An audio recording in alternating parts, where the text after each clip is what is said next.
Pak Imam, dipertajam tadi Pak Imam jawabannya, diperjelas maksud saya. Tadi Anda bilang dapat informasi dari mana bahwa Pak Muldoko? Dari elit-elit kan Anda bilang. Buktinya apa itu Pak kalau Pak Muldoko yang backing-nya? Karena ini terkait dengan nama baik seseorang yang disebutkan. Iya, Pak Muldoko ini kan dekat itu ketika kontroversial juga waktu 2012 ada program bela negara. Itu kan lagi rame-rame Pak Panji dituduh NII juga. Nah sekarang dekat lagi ketika rame-rame juga masalah NII gitu. Nah sekarang cerita Pak Muldoko itu bisa memberikan akses ke polisi dari berbagai tingkatan, itu juga kan ya ada yang memberikan informasi, tapi saya nggak bisa buka lah. Oke, Nanti, tapi Anda punya buktinya itu? Iya ada. Kalau nggak punya bukti masa Berani kita ngomong, bicara, apalagi ya? Jenderal Muldoko itu kan sebagai kepala staf kepresidenan, stafnya Pak Jokowi, stafnya presiden, kan saya harus Artinya Anda valid siap, bicara. Pak Imam, siap mempertanggungjawabkan perkataan Pak Imam ya? Iya dipertanggungjawabkan gitu, dipertanggungjawabkan bahwa ya sekarang setelah saya bicara Pak Kumis, bicara Pak Muldoko kan tekanan dari publik kan terus kenceng gitu. Beda dengan sebelum-sebelumnya, sepertinya kan ada yang belum, ada yang masih mengganjal gitu. Apa kalau menurut sebelumnya. Anda? Apa yang mengganjal sebelumnya berarti?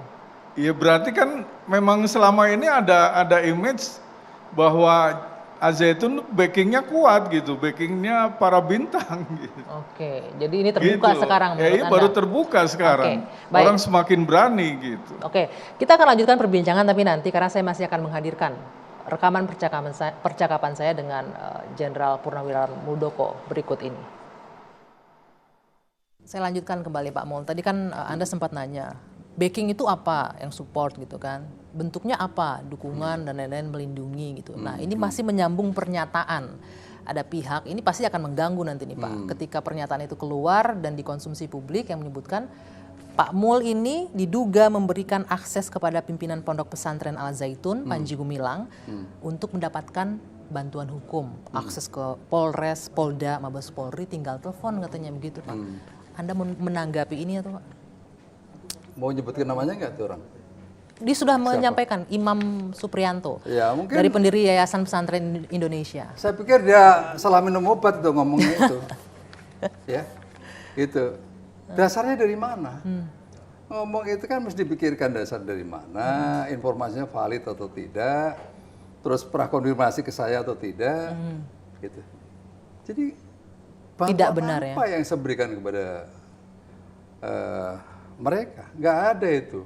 Saya pastikan tidak ada bantuan apapun. Karena memang kan ini sangat kencang ya Pak ya, tudingan bahwa nggak cuma Pak Mul, istana membackingi Al-Zaitun bisa bertahan sampai selama ini. Bahkan perpanjangan izinnya memang di periodenya Pak Jokowi juga ada kan, perpanjangan izin pondok pesantren.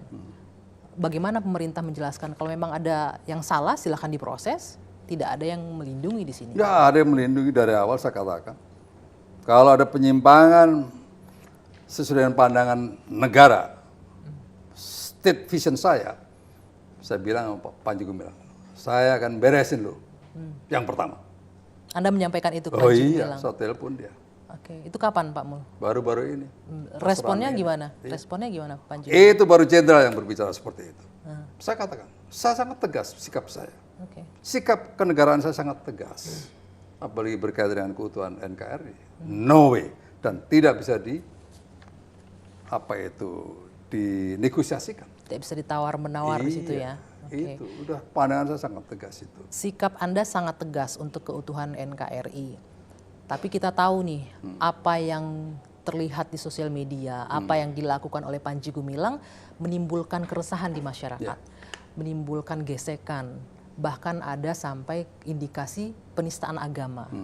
Mungkin Anda mengikuti ya Pak Mulya, ada dengan sholat. Tetapi bagaimana pemerintah menanggapi ini? Tadi sudah saya jelaskan dari awal. Ya, ada pihak-pihak yang bertanggung jawab untuk itu. Jangan terus diarahkan ke sebelah saya, karena kapasitas saya tidak di situ. Ya. Kapasitas saya melihat bahwa kalau ada penyimpangan tentang negara ini, di situ saya turun. Kalau ada penyimpangan ajaran agama ada yang harus meluruskan. Penyimpangan ideologi ada yang meluruskan. Oke. Penyimpangan pidana ada yang meluruskan. Betul. Kan Sudah begitu. ada lembaganya masing-masing, institusinya masing-masing. Bergeraklah itu. Kalau Anda melihat memang ada nggak pelanggaran di sana ideologi atau kita bicara agama dulu deh, dengan beredar viral bagaimana melakukan sholat Idul Fitri yang ramai itu kemarin staf perempuan dan laki-laki dicampur. Kemudian Panji Gumilang merencanakan menjadikan perempuan sebagai khatib sholat Jumat. Nah itu artinya udah ada pelanggaran atau pelecehan saya kan di situ. tidak pada kapasitas itu. Ya kan begitu. Tapi maaf saya bertanya, Bapak Muslim? Ya Muslim. Nah kalau perempuan jadi khatib sholat Jumat, Udahlah itu sepemahaman Bapak? Sudah ada ajarannya yang menentukan itu. Ya, dalam Ya kan ajarannya kan begitu. sudah ada menentukan, tapi itu kan bisa sekarang umat muslim ribut itu nggak tepat. Itu tidak benar, sudah indikasinya melecehkan. Ada lembaga yang harus meluruskan. Betul, ada Sudah lembaganya. selesai itu. Sebagai mewakili suara pemerintah, apa yang akan dilakukan? Apakah akan membiarkan ini seperti ini, berproses Oh seperti tidak, apa? Menko Polhukam sudah menyatakan dengan tegas, ya, gitu. Ada sikap-sikap yang harus diluruskan. Kalau itu persoalan berkaitan dengan pidana, kepolisian sudah mulai bergerak, kan begitu. Nah, oke. Ada juga kekhawatiran dari pihak sana, jangan kepolisian bergerak atas dorongan atau opini publik. Nah ini juga ini mesti masyarakat juga paham ini. Kenapa ini persoalan Al-Zaitun selalu muncul pada menjelang pemilu? Kenapa Pak? Coba dilihat tuh. Hampir setiap pemilu itu muncul itu persoalan. Menurut Anda kenapa? Ini menarik nih. Saya jadi ingat pernyataan Pak Mul. Bapak mengingatkan Iya kan? saya. Anda bilang, saya tahu kok siapa di belakangnya. Nah, saya nggak tahu tuh Pak, siapa Pak? Iya, jangan-jangan ini persoalan politik ini. Akhirnya ikut terlibat di dalamnya karena ini persoalan bagaimana pengaruh mempengaruhi. Kan begitu. Persoalan politik, Bapak bilang saya tahu siapa di belakangnya itu siapa? Ya, kalau yang menggoreng itu saya sudah tahu, saya sudah mapping itu. Ya. Sangat clear. Boleh di-spill di sini Pak? Nggak boleh? perlu. Nggak perlu, tapi sudah tahu. Nggak perlu. Dengan sudah tahu itu sudah melakukan tindakan juga untuk menghentikan apa yang dilakukan seseorang itu. Menggoreng ini terus. Nanti aja kita lihat kan begitu. Kalau Anda tahu kira-kira intensinya apa Pak? Ya, Sepengetahuan bisa Pak aja, Mul. bisa aja. Kalau serangannya kepada saya bisa aja reputasi saya dirusak. Ya, toh. Bisa aja mau apa memframing saya negatif dan seterusnya. Tapi saya yakin masyarakat tahu lah. Sikap Muldoko tentang negara sangat clear. Sikap Muldoko tentang Al-Zaitun juga clear. Oh clear. Kalau ada penyimpangan, gue sikat. Kan begitu. Selesai urusan. Oke. Baik. Apa susahnya? Ya kan begitu. Berarti yang sudah dilakukan aparat sekarang sudah tepat ya Pak dengan memeriksa Panji Gumilang. Ya, saya pikir itu semua unsur-unsur pemerintah punya instrumen ya. Gitu. Instrumennya jelas kok. TNI apa instrumennya, apa tugasnya apa, polisi apa. Semuanya bergerak. Semua bergerak dan berjalan. Balik lagi ke pernyataan Anda tadi Pak. Ini selalu muncul. Kenapa ini kalau diperhatikan selalu muncul menjelang pemilu? Itu gali sendiri dong. Ya kalau Bapak tahu ya dibagi ke kita lah Pak. Siapa kenapa itu muncul menjelang pemilu gitu kan? Kalau analisanya Pak Mul kenapa? Selain kita nggak bicara memframing Pak Mul atau mendiskreditkan membuat Bisa negatif. aja Al-Zaitun bagian dari besarnya? kekuatan yang perlu direkrut dalam konteks politik untuk pemilu kan begitu. Bisa aja itu. Sebenarnya terpetakan ya siapa yang dirugikan dan diuntungkan dengan adanya Al-Zaitun ini. Mudah terbaca. Oke. Ada yang ingin merekrut Al-Zaitun untuk kepentingan politik dan pemilu begitu. Bisa. Sangat. Selama Anda pangdam di sana juga melihat hal ini? Saya belum tahu tentang politik waktu itu, waktu Pangdam. Saya hanya tahunya bahwa saya dengar-dengar ada sumber-sumber NII berasal dari Al-Zaitun, kan begitu. Maka bagi TNI pendekatan yang pertama adalah pendekatan preventif, ya kan begitu. Kalau nggak bisa lagi baru koersif.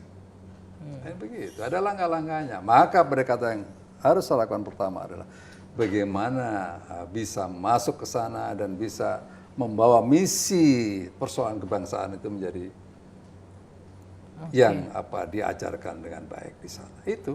Oke, Pak Mul, tadi Anda bilang di awal hubungan secara personal dengan Panji Gumilang hanya bertemu ya, beberapa kali.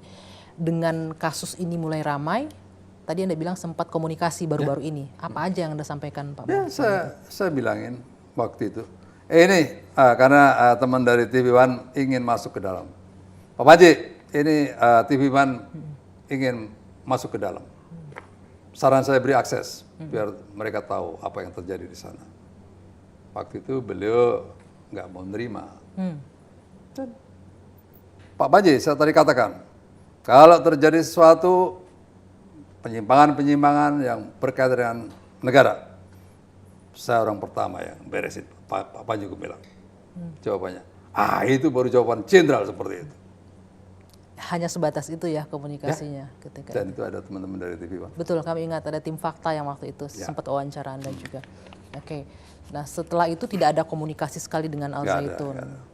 Oke, bagaimana kemudian ini Pak, kalau kita berbicara, ini kan kita berharap ini segera berakhir lah kontroversi ini, agar kondusif lah kondisi di masyarakat juga. Ya kalau ada orang yang masih punya kepentingan untuk goreng saya akan berhenti. Gak apa-apa. Siapa sih yang mau menggoreng Pak Muldoko dan kenapa seorang Muldoko harus digoreng-goreng di sini? Kenapa harus dikejar? Ya mungkin biar makin top. Nah gitu aja. Pak Mul, terakhir, Ya. saya ingin minta pandangan pribadi Pak Mul. Al Zaitun dikaitkan dengan NII KW9.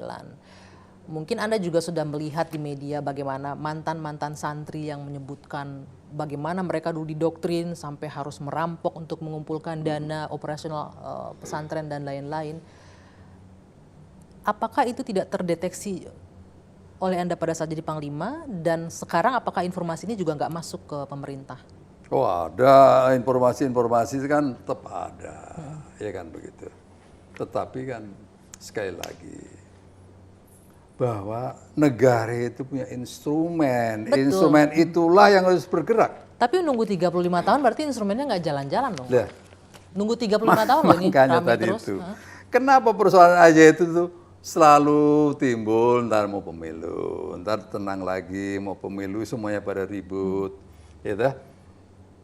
Ini apa sih seperti ini? Nah, Bapak aja di pemerintah nanya apa sih lagi masyarakat? Bukan maksud saya Bingung kan tadi kita? itu dalam situasi yang seperti ini harus ada penyelesaian yang lebih permanen kan begitu. Misalnya apa? Untuk permanennya? itulah tadi saya katakan. Apa harus ditutup permanennya atau gimana? Saya pikir pemerintah belum memikirkan sejauh itu ya. Kan ini nasibnya anak-anak yang di sana yang puluhan ribu kan. Ada santri di sana yang Anda bisa bayangkan kalau anakmu lagi belajar di sana ada situasi seperti ini kan gelisah. Orang tuanya gelisah, anak-anaknya juga gelisah kan begitu. Maka kita harus wise, bijaksana dalam mensikapi itu dan pemerintah masih melihat belum memikirkan ke sana. Jadi solusi permanennya seperti apa kira-kira? Ya, solusi kalau itu berkaitan dengan pucuk pimpinannya yang melakukan penyimpangan, habisin pucuk pimpinannya. Kan begitu aja. Oke, itu jaminan dari pemerintah seperti itu ya? Ya iyalah, kalau itu apalagi ada unsur-unsur pidana, beresin secara pidana. Oke. Kenapa mesti ragu-ragu? Enggak, pertanyaannya adalah kan 35 tahun, Anda bilang ini selalu digoreng menjelang pemilu, kok ya pemerintah nggak bisa membereskan itu dari kemarin-kemarin, kenapa harus rame lagi baru bertindak begitu? Ramainya kan bukan sekarang aja. Gitu. Nah, sekarang momentum yang tepat, kalau memang ada hal-hal yang perlu beresin segera. Ini sebuah momentum. Oke. Jangan ragu-ragu untuk melakukan tindakan. Baik, terima kasih Pak Muldoko atas waktunya, atas klarifikasinya. Mudah-mudahan ini semua bisa memberikan informasi yang terang, seterang mungkin ya, termasuk juga menjawab tuduhan dari orang-orang yang menyebutkan nama Pak Muldoko menjadi backing di Pondok Pesantren Al Zaitun. Mudah-mudahan ini menjawab semuanya. Terima kasih. Makin top yang penting. Oke, itu tadi lanjutan perbincangan saya. Saya ingin minta komentar dari Mas Ihsan. Anda menyimak tadi ya perbincangan. Ada yang perlu Anda komentari nggak dari pengakuan Pak Mul? Tadi kalau disebutkan, kalau Pak Imam udahlah ya, salah minum obat katanya Pak Imam. Nanti ditanggapi itu Pak. Kalau memang benar ada yang salah, ada pelanggaran, boleh disikat. Jelas katanya, dihajar, dibersihkan. Sebelumnya saya mau klarifikasi dulu tadi kakak bilang apa namanya kalau alumni santri itu nanti didoktrin itu. Sekali lagi saya bilang kalau tentang doktrin-doktrin NII macam-macam itu nggak ada kaitannya dengan santri. Tidak sampai ke santri. Nggak akan pernah. Nggak Artinya sampai ada sana. kelompok lain di situ. Iya, makanya saya selalu isyaratkan sampai saya udah bicara terang benderang bahwa di Al Zaitun ketika demo kemarin, santri Al Zaitun tuh belajar efektif sesuai dengan kegiatan mereka. Jadi masa yang banyak di luar itu siapa? Bukan Harusnya santri? itu yang dikejar, Bukan makanya tuh santri itu menurut bukan Anda? santri itu. Siapa berarti? Ya itu yang mereka yang selama ini, makanya saya udah pernah bilang di Sebentar, mereka yang selama ini siapa? NII kah atau siapa? Masyarakat sekitar kah atau orangnya Panji dulu saya Gumilang? kenalnya mereka NII. Oke. Tahun 2012 setelah Pak Imam kasus tuh yang mereka demo namanya berubah jadi MIM, Masyarakat Indonesia Membangun. Setelah dieksekusi, Syekh Panji Gumilang dieksekusi untuk pidana, namanya berubah jadi Jamas, Jahim Membangun Masyarakat, apalah kayak gitu. Sebenarnya core-nya tetap NII, hanya berganti nama aja menurut Anda? Menurut saya begitu. Sepengetahuan Anda. Sepengetahuan karena Anda di saya, sana. karena orangnya itu aja juga, Oke. kayak gitu. Oke, baik. Nanti saya masih akan lanjutkan lagi, kita harus jeda dulu. Terkait dengan benar enggak siapa aja sepengetahuan Mas Ihsan selama di sana yang dituding membackingi atau orang-orang yang mungkin Anda pernah kenal datang ke Al Zaitun. Usai jeda ya, kita akan kembali saat lagi di Dua Sisi.